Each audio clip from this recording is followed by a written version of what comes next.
はい、今日もリゾートワールドに来ました。510をします。ミニマムバインは400ドルで、マックスは3000ドル。私はマックスの3000ドルでスタートします。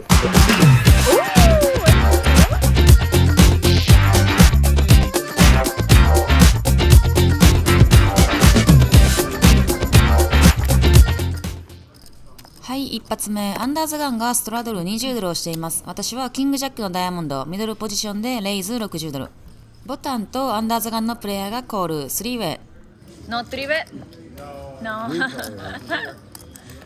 はい、フロップは294、ダイヤモンドが2つ。アンダーザガンはチェック。私は110ドルのベッド。そしたらボタンのプレイヤーが300ドルにレイズ。アンダーザガンのプレイヤーフォールドで、私はセカンドナッツフラッシュドロー、2オーバーカードがあるのでもちろんコール。ヘッズアップ、ターンは4のダイヤモンド。フラッシュ完成したけどペアボードです。様子見でチェック。そしたらアイテムチェック。リバーは6のハート。ターンで向こうがチェックしたんで、フルハウスの可能性は少ないでしょう。もしレイズされたらフォールドします。ってことで私は500ドルのベッド。相手は考えることなくチップを掴んでコール。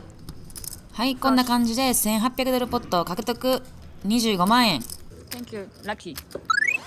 はい、次は PLO ダブルボードボンポットっていうやつをやってます。このゲームは何かというと、ディーラーが変わるおきにプレイヤー1人ずつが50ドル出して4枚のカードが配られるので、フリーフロップのアクションはなしで、そのままみんなでフロップを見てリバーターンと戦うゲームのことです。だけど今回私がプレイするのはフロップが2つです。ダブルボードですね。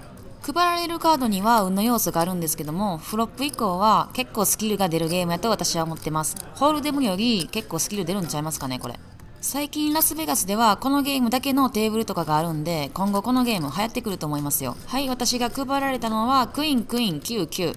フロップはこんな感じです。上のボードは私は9のセットがあって、下のボードはガットショットとクイーンのペアがあります。ちなみにこのハンドはあんまり強くないです。セットはあんまり良くないんですよ、このゲームで。やけどそんなこと関係なく私はポットベッド400ドル。Oh, everybody fall? すると私の右のプレイヤーだけコール、ヘッズアッ Good プ。 fall. Oh shit. ターンは10、下のボードは5のハート。ガットショットは引けなかったんですけども、私はフルハウスドローになりました。上のボードも下のボードもフルハウスドロー。これは最強。っていうのは冗談なんですけども、私は関係なしに1000ドルベットしていきます。ここでチェックレイズ来たら全然嬉しくないですね。だからその時は多分フォールドしなあかんかな。だけどそんな心配はなく、相手はジャストコール。はい、この時点でポットは3200ドル。リバーへ行きます。リバーはジャック。下のボードは8。相手はチェック。何回も言いますけど、このハンドはあんまり強くないので、私はチェックをしました、リバーで。私は自分のハンドを見せました。Fall, fall, fall. No, don't say anything. If he has like king, queen. Fall, fall, fall, fall, fall. You bet I call. Oh, I forgot. I didn't I bet. thought she bet, yeah. I wish I bet. I had flush draw, straight draw, miss. すると相手はフォールド。はい、刺身は上のボードも下のボードもスクープすることができました。ってなんで私こんなダッサい手袋してんねやろな。はい、次はスモールブラインドでエースクイーンのスペード。ストラドルが入ってるので5、10、20ですね、これは。ミドルポジションがレイズ60ドル。Yeah. That's what I. Near IKEA. Yes. ボタンのプレイヤーが3ベッド140ドル。ほぼミニレイズみたいなもんですね。私は4ベッド500ドル。多分 GTO 的には4ベッドとかは 2.5 倍とか3倍ぐらいでいいと思うんですよ。そんなに大きくしなくてもいいレイズ。だけどこういったプライベートゲームでは GTO 通りにプレイしない方がいい時もあります。知らんけど。This is on. ミドルポジションはフォールド。ボタンのプレイヤーはスナップコール、ヘッズアップ。Yeah, black. Big card, spade. フロップはエースキング7、ダイヤモンドが2つ、スペードはありません。4ベッドポットでエースハイは結構いいと思います。私は500ドルのベッド、相手はスナップコール。ターンは8のクラブ、相手のスタックを見るとだいたい3000ドルぐらいかな、残り。ここで私はポット2000ドルぐらいに対して3000ドルのオールインをすることにしました。ここで編集してて思ったのが、フロップでもう少し大きめにベットしてたらポットが2000ドルじゃなくて2500ドルぐらいになるじゃないですか。ほんで2500ドルポットに対してターンでオールインできたらよかったなって思ってます。結局何が言いたいかっていうと、相手の残りスタックいくらかしておきましょうってことですよ。ボタンのプレイヤー最終的にはフォールド。 Thank you. Good for ice cream. はい、次はビッグブラインドで黒色のテンズ。カットオフがレイズ40ドルするとボタンスモールブラインドがそれにコール。私は300ドルに3ベットをします。カットオフのみがコール、ヘッズアップ。フロップは924レインボー。テンズ持ってる時に見たくないカードがエース、ジャック、クイーン、キングとかいっぱいあるけど、これは結構いいボードですね。私はベット400ドル。カットオフはコール。ターンは6のハート。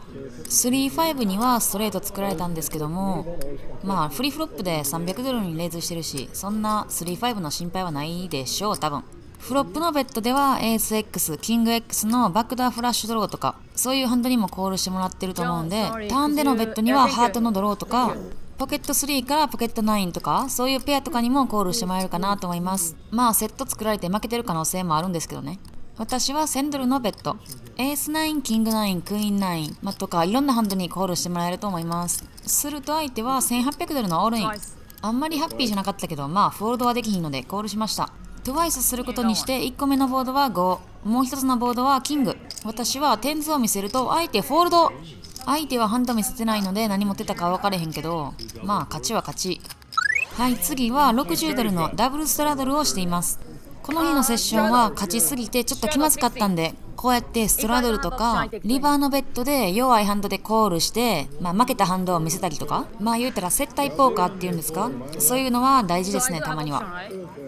そんなことは置いといて、ミドルポジション、ボタン、アンダーザガンの人がコール。私はエース2のオフスートなのでチェックしました。するとフロップはなんとエース22。これダブルストラドルしてフロップフルハウスってどんだけラッキーなんて話なんよ。フロップはみんなチェック。ターンはジャックのクラブ。エースのペア、ジャックのペアとか、なんなら2のトリップス持ってて相手がスロープレイしてるとか、相手が何か持ってることを望んで私は80ドルのベッド。ミドルポジションがそれをコール。ボタンフォールド、ヘッズアップ。リバーは8のダイヤモンド。言うの2回目ですけど、相手が何か持ってることを望んで私はポットサイズの300ドルをベッド。相手はすぐにフォールド。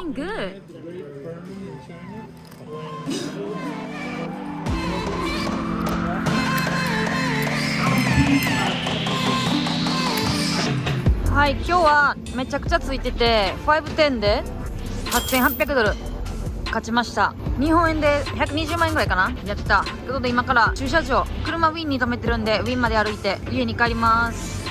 ちなみにプレイしたところはこんな感じ。リゾートワールドってとこです。これおやすみ。